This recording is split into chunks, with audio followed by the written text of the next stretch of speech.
మూడోసారి పట్టాభిషేకం అన్నటువంటి వార్తను హైలైట్ చేశారు. ప్రమాణం చేయించిన రాష్ట్రపతి ముర్ము 71 మంది మంత్రులతో కొలువుదీరిన సర్కార్. అమిత్ షా, రాజ్నాథ్, గడ్కరీ, నిర్మలా, జయశంకర్లకు మళ్లీ ఛాన్స్.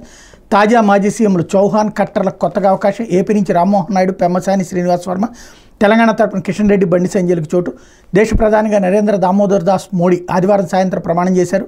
2014-19 ఎన్నికల విజయం తర్వాత 2 సార్లు ప్రధానిగా బాధ్యతలు చేపట్టిన ఆయన తాజా ఎన్నికల్లో కూటమి గెలుపుతో వరుసగా మూడోసారి పీఠమెక్కిన ఘనత సాధించారు.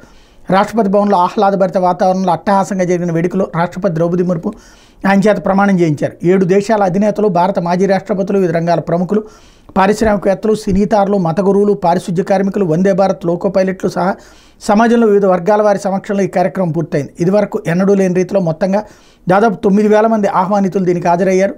జవహర్లాల్ నెహ్రూ తర్వాత దేశంలో వరుసగా మూడోసారి ప్రధాని అయిన ఘనతను 73 ఏళ్ల మోడీ సాధించారు.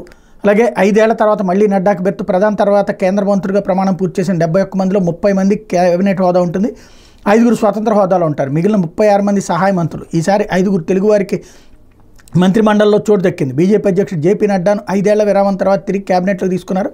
మాజీ ముఖ్యమంత్రి శివరాజ్ సింగ్ చౌహాన్, మనోహర్ లాల్ ఖట్టర్లకు కొత్తగా చోటు దక్కింది అన్నట్టు వార్తని హైలైట్ చేశారు. అయితే బీజేపీ వర్మకు అనూహ్యంగా కేంద్ర మంత్రి పదవి.